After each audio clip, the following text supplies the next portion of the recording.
Welcome to Webster Now with your host, Garrett Wagner. Hey, Webster. It's a new year, right?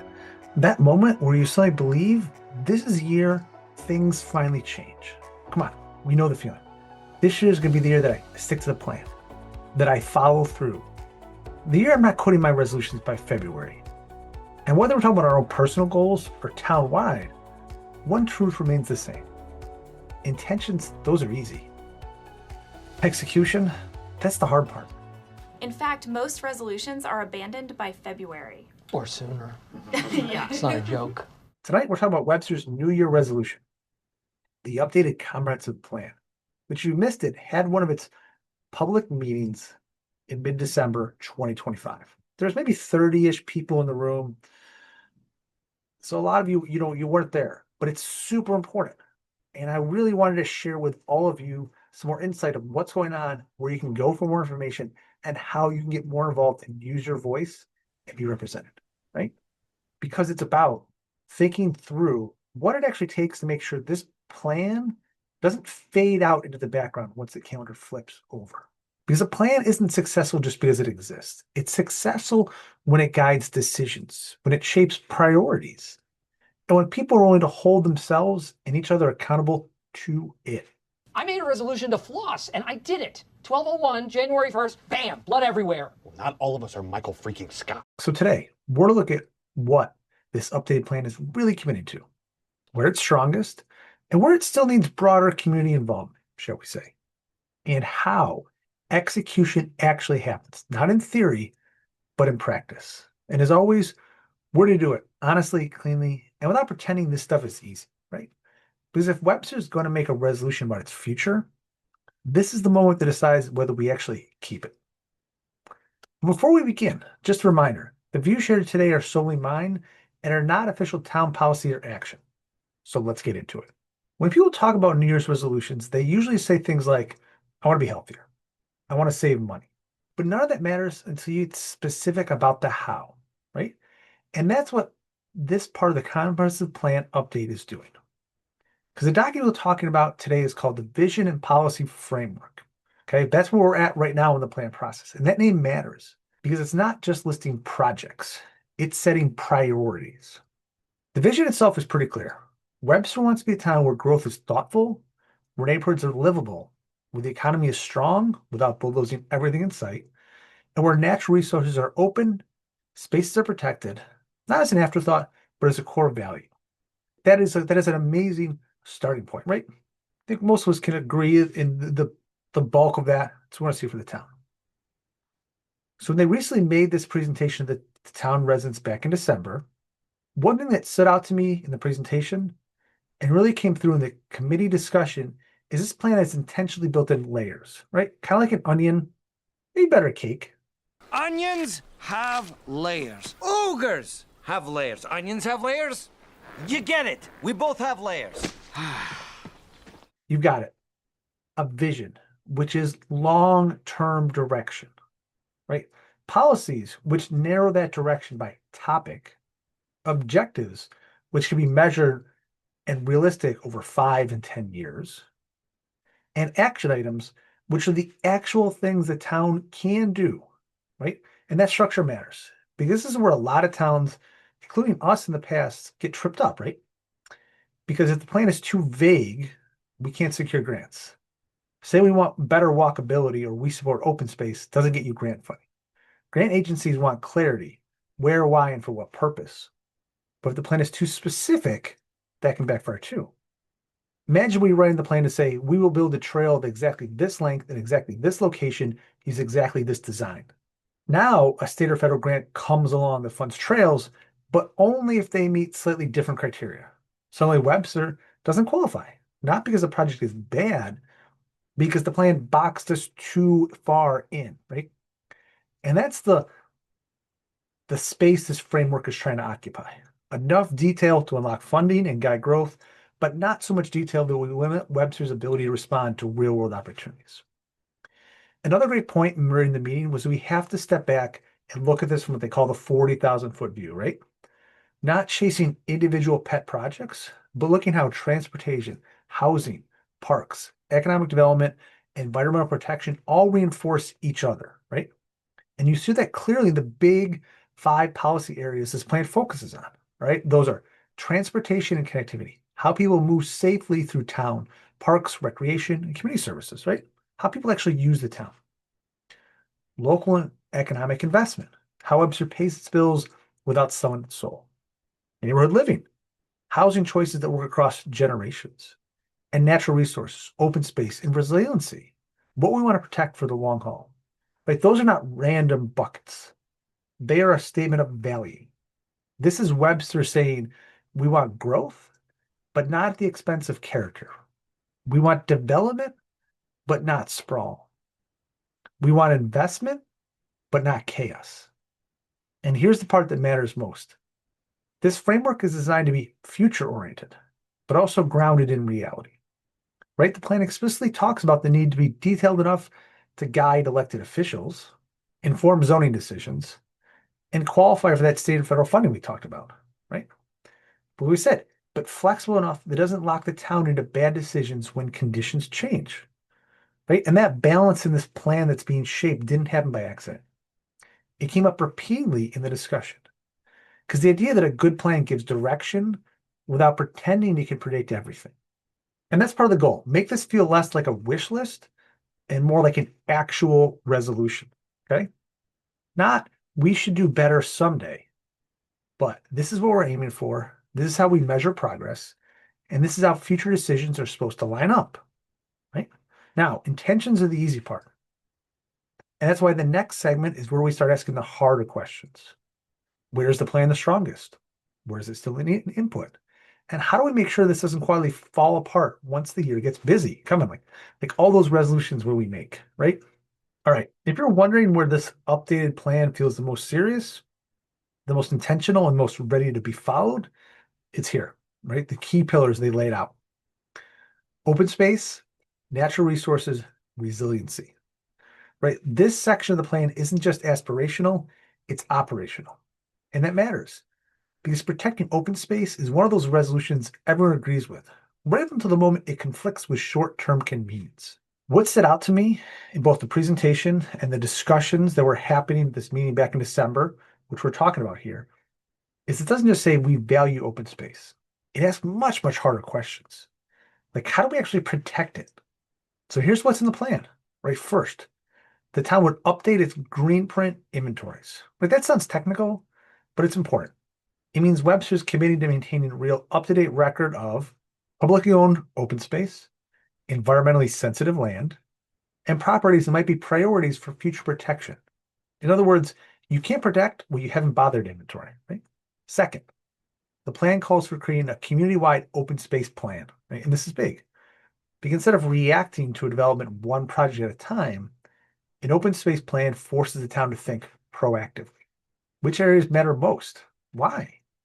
And how do we preserve them before they're gone? Because that's the difference between planning and damage control. Third, the plan strengthens the role of the Conservation Board, not symbolically, practically. It calls for clear procedures, better defined advisory rules, and stronger integration in the development review process. The final translation? Environmental review isn't an afterthought. It's part of the decision-making pipeline. And then finally, the plan proposes tightening and modernizing EPOD regulations, right? For all we do that don't like, think about EPOD regulations every day, most of us, right, myself included, EPODs, Environmental Protection Overlay Districts. They exist to protect sensitive lands like wetlands, floodplains, and woodlots. This updated plan doesn't say keep EPODs. What it says is, and importantly, update the maps, digitize them, make them easier to reference, and actually reinforce the standards consistently. That's not flashy, but that's how you prevent long-term problems instead of apologizing for them later. And here's the thing. What I appreciate most about how this discussion was in the meeting, right? There was very clear acknowledgement that none of this work is work that just sits on the shelf, right? Inventories only matter if they're used. Plans only matter if they guide decisions. Boards only matter if their input carries weight to executing the comprehensive plan, right? In this section of the plan is Webster saying, hey, if you're going to make a resolution about protecting open space, and we're not going to rely on shared sentiments, We're going to rely on structure instead. And that's where I want to be clear. Nothing in this document commits the town to spending money tomorrow. Nothing here automatically triggers a bond or a tax increase. This is how future conversations about conservation, preservation, and where we go start, with a plan that defines priorities. So if you live in Webster and you care about trails, waterfront access, trees, flooding, overdevelopment, or making sure Webster still feels like Webster 10 or 20 years from now, this section is worth your attention, because resolutions don't fail when people disagree with them. They fail when no one bothers to define what success actually looks like. So with that, let's talk about the part of this process that might matter more than any individual policy, right? What's actually been involved? Because this is where New Year's resolutions usually start to wobble, not because the goal is bad, but because the people who are supposed to carry it out don't feel like it belongs to them. And one of the most common things I hear from residents is some version of, I don't know this was happening, or no one asked us, right? And to be fair, that concern came up directly from the committee and the discussion itself, right? They heard people are skeptical. Some residents were already saying in the meeting, like, what's the point? You didn't follow the last plan. You're not going to follow this one. I don't know why I bother, right? And that skepticism didn't come out of nowhere. So here's what we do.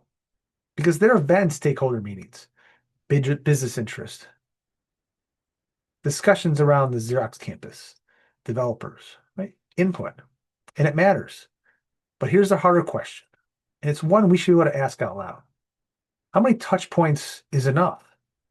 And can we ask that out loud without this type of answer? I'll have the Ike and Tina tuna. Plater platter? I don't understand the question, and I won't respond to it. Right? No institutions, no corporations, but the places where people actually live their lives. And there's so many of them, right? Neighborhood associations, environmental groups, youth sports, senior organizations, the Boy Scouts, the Girl Scouts, faith commitments, schools, and more, right? Because those voices don't just react to the plan, they live with the consequences. And I want to be clear here. It's very possible that more outreach has happened than you realize. I can tell you that's a guarantee, right? But that's why transparency matters so much. Because when residents don't see themselves reflected in the process, they assume they weren't included, even if they were. And that perception can kill a plan before it even gets adopted. And that's where this meeting got pretty honest, right? There was a recognition that engagement can't just be passive, right? We can't rely on one survey or two surveys, one open house, one announcement on a website, right? Because the same people show up every time. If we as a town want this resolution to stick, the town has to go where the people already are and not wait for them to come to a meeting they didn't know existed. And that's why one of our collective goals is we all look as a group towards 2026 to follow through on this resolution, to get into the community more, to interact with each other, right? Not just formal hearings, but real conversations in real spaces. Well, people don't think of themselves as political, right? And that's not a criticism, right? Good plans fail when they're technically sound, but socially thin. And that's what, this plan and the community needs to work towards more in the future. Not a gotcha, not an accusation, right? Because resolutions stick when people feel like they've helped write them themselves. And this plan is going to guide Webster through the next 15 years, then the list of voices shaping it needs to look like Webster and be part of Webster, not just one simple conference room with 30 people. And another reason most resolutions fail is that once the calendar flips, right, life gets busy, priority shift. Come on, we all know it. Accountability goes away. Right? And towns are no different. We've had plans before. Views vary. Some thought they were thoughtful, too thoughtful, ambitious, not ambitious enough. Some were honestly pretty good. But what they weren't was like really followed. And this meeting was surprisingly direct about that reality.